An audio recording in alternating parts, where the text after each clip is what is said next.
And that's why I thought it was really interesting in that study that it said that women don't like to be in cultures that involve risk. Now I read that you started your first profitable company when you were 16. Yeah. And now you're the co-founder of Worldeka. Do you think that there's anything to that, the risk factor, or do you think that's bullshit? I think it's so personality driven. I mean, I love risk. You know, I hate working for other people. I want to know that whatever I succeed in was, you know, okay, in this current company, it's me and my brother, so it's less risky.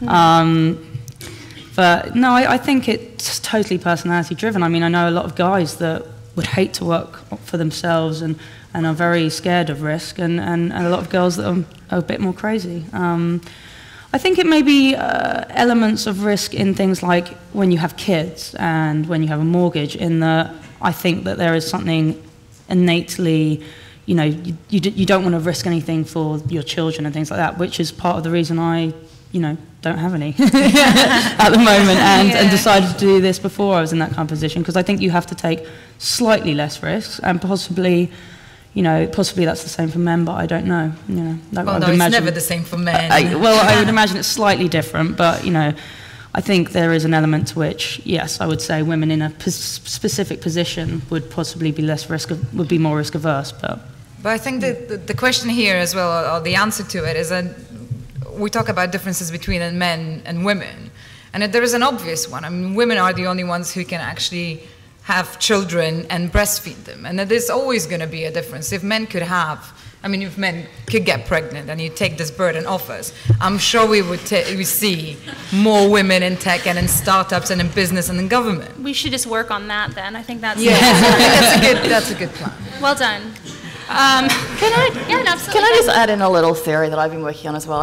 It's not so relevant to tech startups, but just thinking about tech on the whole, I wonder whether part of the reason that we have this sense that there aren't so many women in technology is that women who aren't developers, who do other things like design or manage or PR or all of that kind of thing, define themselves more by those other skills. So I have friends who work in PR, for example, and the only PR that they ever do is for technology companies. But they don't say, I'm in technology. They say, I do PR.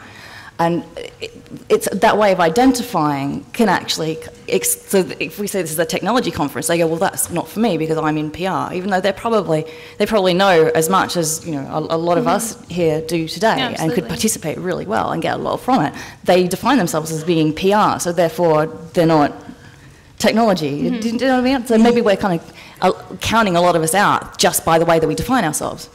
I agree, but at the same time, and in that case, I would expect more PR girls to be here, and people in marketing and people who are working for technology companies. But this is a technology event, and if they think that they're marketing people and PR people, this isn't a marketing or PR. It's about language and how we're communicating. That also relates to education, I think, as well, because I think when they've done a lot of studies into why girls at schools and universities say they don't really want to be involved in, you know, technological companies, the main reason they say it is an issue of creativity. That's the overriding one. They want to be in a more creative area. Well, I think that's actually a real, you know, bad PR for tech in general, because I think throughout technology, you know, the creativity is outstanding. I'd say we're in one of the most exciting places globally, one of the most exciting industries. You know, the whole concept of the internet and what you can achieve and creating something with very little overheads and just being able to push something out there and see how it goes. You know, it's so creative. So we need to glam technology up a bit more, basically. Yeah, and to think, and even like developing. I mean, I'm not a developer, but, you know, there's something really fucking sexy about it. You know, you think you're sitting there and, you know, you're doing all this cool stuff with languages. You know, if it was French, you'd be like, wow, you're fluent in French, you know? It's like, you're fluent in Ruby, hey, you know? It's about making it seem like, you know, you've learnt this thing and it's amazing and you're empowered by this knowledge and this technology, and then you can go out and do something absolutely astonishing. I mean, I'm really jealous of developers because it's like, I mean, I don't speak a language and I don't write one, and I kind of feel like a bit of a twat. You had a point that you wanted to make, Nasara. I'm a little bit agree with you because recently in France we made a study about how women feel in the computing world, and it was very interesting to note that almost 75% of the computer scientists, women, say I'm working in computing. I'm not, and they never say I'm a computer scientist. And 95% of the men say I'm computer scientist, I'm a developer, I'm doing many things. So the main problem with women is the complex we have to be in front of you, all these men with your computers. You look very brilliant, and the complex has something to do with the lack of women in our sector.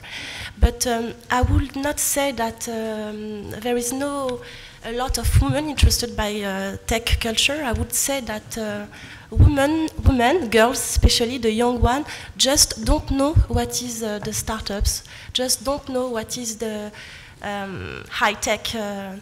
That's the main problem, the lack of knowledge about our sector. Each time I meet a young girl in my family, I say, go to startups, it's very nice, it's easier, I think, to be a girl, a woman, in a startup company than in the brick and mortar old company with lots of very masculine codes, etc., etc. I do think that in startups it's easier to be a woman, but if women just don't know that, it's impossible to attract women. So the main thing is to communicate about all your companies all around you, about with all the women, the girls that are around you, to make them understand that it's so nice and sexy to work with nice and beautiful developers, programmers, etc. Yeah, work in IT, it's sexy. Perfect. Do we have a guy? We do, we have lots of guys, okay.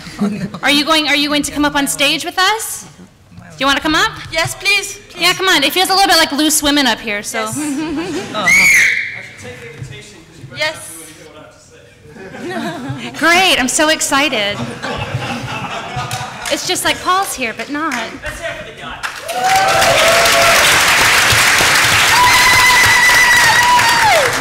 Hello, is this on? We're on. Hi, I'm Milo Yiannopoulos from Telegraph. Forgive me for reading, I've just been organising my thoughts on this slightly. This may be a little bit unpopular, but I have to say I'm slightly uncomfortable with this discussion because I've actually found it quite patronising to women. I don't think this is quite the right way to approach this problem. Having come from an environment in which I experience a lot of people in law, in publishing, in finance, I think women in tech have a really good deal, and I think we're very welcoming of them. I think that there are reasons which have nothing to do with prejudice why women aren't so involved at all levels at the same volume, and there's nothing necessarily wrong with that. We need to be really, really careful about engineering. You were talking sort of right at the beginning, you know, do we need to change the game? Good God, no. Why would we engineer the game to get people, you know, to what we're essentially doing is discriminating in favor of people who possibly won't do the job so well. What we want is the best people for the job. And if it happens to be that tech is a sector where men succeed for certain reasons, I don't think we should be apologizing for that. And I don't think it does women any favors to apologize for it either.